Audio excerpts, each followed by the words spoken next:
मंडळी, पंढरपूरच्या आषाढी वारीमध्ये अनेक मानाच्या सन्मानाच्या पालख्या असतात. त्याच्यामध्ये महत्वाच्या पालख्या म्हणजे संत ज्ञानेश्वर महाराजांची पालखी आणि संत तुकाराम महाराजांची पालखी. मागच्या व्हिडिओमध्ये आपण संत ज्ञानेश्वर महाराजांच्या पालखी सोहळ्याचं वेळापत्रक बघितलं. आता सगळ्या वारकऱ्यांचं म्हणणं आलं की तुम्ही संत तुकाराम महाराजांच्या पालखी सोहळ्याचं वेळापत्रक आम्हाला दाखवा किंवा आम्हाला सांगा. तर मंडळी, आषाढी वारीचं वैभव जे आहे ते वैभव म्हणजे संतांच्या पालख्या. या सगळ्या संतांच्या पालख्या मजल दर मजल करत, कुठल्याही पावसाची चिंता मनामध्ये नाही, कुठल्याही उन्हातानाची चिंता मनामध्ये नाही, सगळ्या दुःखांवर मात करून विठुरायाच्या दर्शनाकरिता हे वारकरी पायी पायी चालत असतात आणि त्यांचं वैभव म्हणजे ह्या संतांच्या पालख्या.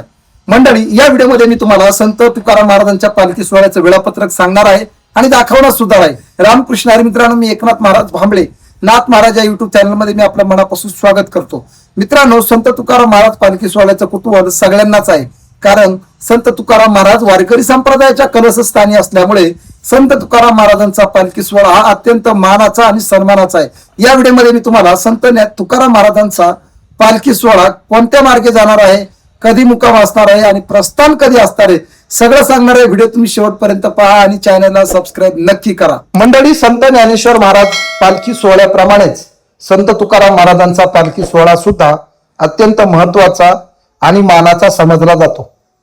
वारकरी संप्रदायाच्या कळसस्थानी विराजमान असणारे संत तुकाराम महाराज यांचा पालखी सोहळा आणि त्याचा मार्ग आणि मुक्काम आपण या ठिकाणी बघणार आहोत. त्याच्यामुळे हा व्हिडिओ तुम्ही शेवटपर्यंत नक्की बघा. तर मंडळी, संत तुकाराम महाराजांच्या पालखी सोहळ्याचं प्रस्थान दिनांक 7 जुलै या दिवशी होणार आहे आणि देहुलाच त्या दिवशी मुक्काम असल्यामुळे संत तुकाराम महाराजांचा पालखी सोहळा दिनांक 8 जुलै या दिवशी इनामदार साहेब वाडा यांच्या ठिकाणी मुक्कामाला असणार आहे. दिनांक 9 जुलै या ठिकाणी आकुर्डी विठ्ठल मंदिर या ठिकाणी मुक्काम असणार आहे. मंडळी, दिनांक 10 ते 11 जुलै दरम्यान संत तुकाराम महाराजांच्या पालखी सोहळ्याचा मुक्काम निवडुंगा विठ्ठल मंदिर, नानापेठ, पुणे या ठिकाणी असणार आहे. मंडळी, त्यानंतर 12 जुलैला संत तुकाराम महाराजांचा पालखी सोहळा लोणी काळभोर कदमवाक वस्तीवरती मुक्कामी असणार आहे. त्यानंतर 13 जुलै या दरम्यान येवत भैरवनाथ मंदिर या ठिकाणी संत तुकाराम महाराजांचा मुक्काम असणार आहे. दिनांक 14 जुलै या दिवशी वरवंड या गावामध्ये संत तुकाराम महाराजांचा पालखी सोहळा मुक्कामी असणार आहे. आणि असा असणारा प्रवास दिनांक 15 जुलै या दिवशी उडवंडी गवळ्याची या ठिकाणी असणार आहे. त्यानंतर मंडळी, 16 तारखेला 16 जुलैला बारामती शारदा विद्यालय या ठिकाणी संत तुकाराम महाराजांचा मुक्काम असणार आहे.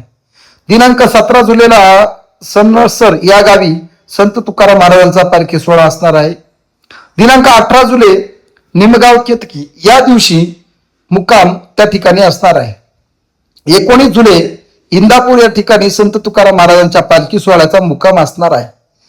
मंडळी, 20 जुलै या दिवशी सराटी या गावामध्ये संत तुकाराम महाराजांचा मुक्काम असणार आहे.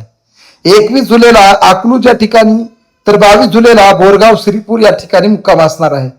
दिनांक 23 जुलैला पिराची कुरोली या ठिकाणी संत तुकाराम महाराजांच्या पालखी सोहळ्याचा मुक्काम असणार आहे.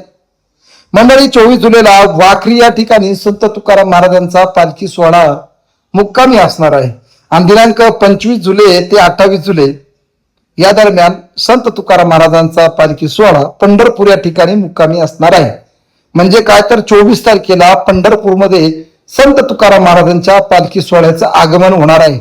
आणि त्यानंतर काल्याचं कीर्तन, महाप्रसाद, एकादशी, द्वादशी, त्रयोदशी, चतुर्दशी आणि गुरुपौर्णिमा काला या सगळ्या विधी पार करून वारकरी संप्रदायातले सगळे वारकरी चंद्रभागेचं स्नान करून विठुरायाचं दर्शन करून त्या ठिकाणी पुन्हा आपापल्या मार्गाला प्रस्थान करतील. अशा पद्धतीने संत तुकाराम महाराजांचा पालखी सोहळा मार्गक्रमण करणार आहे. रामकृष्ण हरी.